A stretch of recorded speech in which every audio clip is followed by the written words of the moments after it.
안녕하세요. 조용히 쌓는 부입니다. 많은 분들이 늘 고민하는 주제가 있죠. 부동산이 나을까, 주식이 나을까?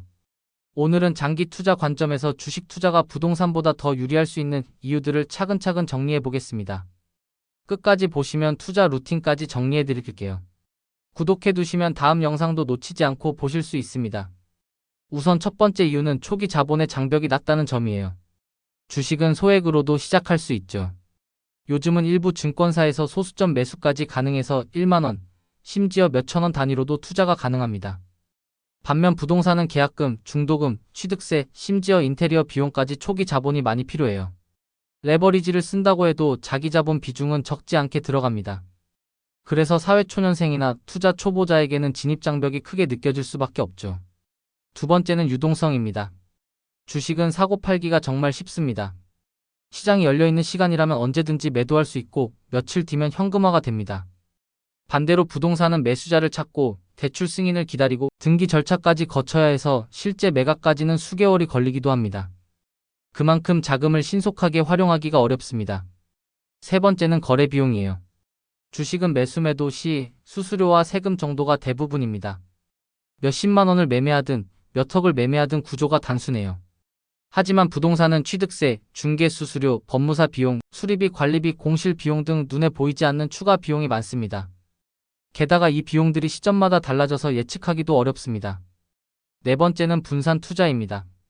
주식, 특히 ETF를 활용하면 전 세계 산업과 국가에 분산할 수 있어요. 버튼 몇 번이면 1000개 기업, 50개국 이상에 간접적으로 투자할 수 있죠. 반면 부동산은 대부분 특정 지역, 특정 단지, 특정 호수 한 곳에 자산이 몰리게 됩니다. 정책 리스크, 지역 경기 변동, 수요 감소 같은 위험이 집중될 수밖에 없습니다. 다섯 번째는 규제와 정책 리스크 관리예요.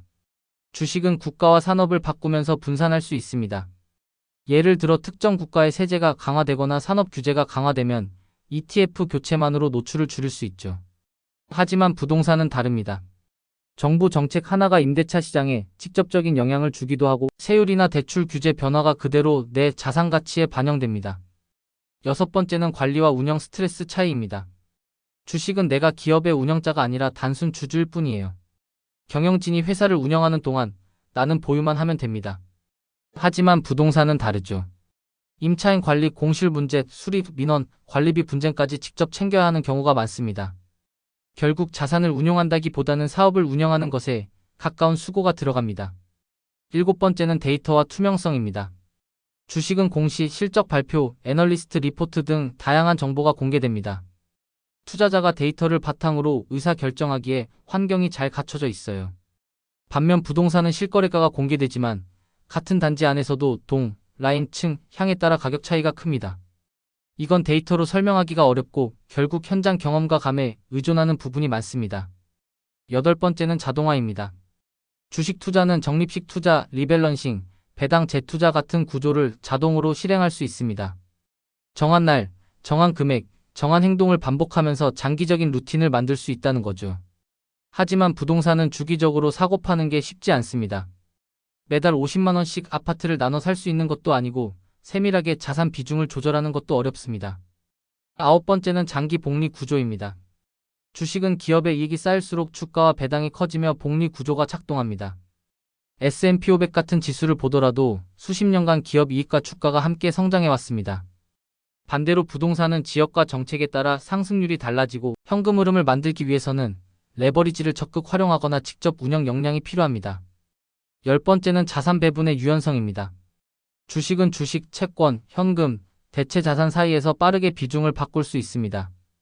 클릭 몇 번으로 조정이 가능하죠. 하지만 부동산은 한번 매입하면 수억 단위라서 현금화하거나 비중을 바꾸는데 큰 시간과 비용이 듭니다. 그만큼 타이밍 리스크가 크다는 단점도 있습니다. 물론 부동산이 유리한 지점도 있습니다. 균형 있게 보려면 이 부분도 짚어야겠죠. 대표적인 게 현금 흐름이에요. 임대 사업이 안정적으로 굴러가면 꾸준한 임대 수익을 만들 수 있습니다. 또 장기 고정금리 대출을 활용하면 레버리지 효과로 수익률을 높일 수도 있어요. 그리고 내 집을 갖는다는 정서적 만족감, 실물 자산을 직접 소유한다는 안정감도 무시할 수 없습니다. 특정 지역 개발 호재나 희소성에 따라 초과 수익을 누리는 경우도 있습니다. 결국 중요한 건 나의 투자 역량과 시간, 현금 흐름 관리 능력이에요. 부동산은 직접 운영해야 하는 운영형 자산에 가깝고 주식은 경영을 위임하는 위임형 자산에 가깝습니다. 이 차이를 이해하면 의사결정이 한결 쉬워집니다. 그럼 주식 투자를 어떻게 실행하면 좋을까요? 제가 자주 강조하는 루틴이 있습니다.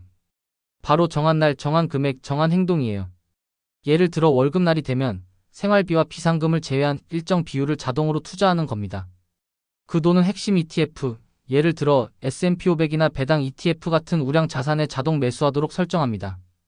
배당이 들어오면 재투자하고 분기나 반기에 한 번 정도 포트폴리오를 리밸런싱합니다. 변동성을 줄이기 위해 현금이나 단기채 ETF도 일정 비중 유지하고요. 이렇게 하면 장기적으로 꾸준히 복리 구조를 누릴 수 있습니다. 마지막으로 정리해 볼게요. 주식은 소액으로 시작할 수 있고 유동성이 빠르며 분산과 자동화가 가능하다는 장점이 있습니다. 데이터와 투명성이 높고 복리 구조가 잘 작동하며 자산 배분의 유연성도 뛰어나죠. 반대로 부동산은 레버리지와 현금 흐름, 지역 전문성이 강점입니다. 따라서 장기 개인 투자자라면 주식을 기본 축으로 두고 필요에 따라 부동산을 보조 축으로 가져가는 접근이 합리적입니다.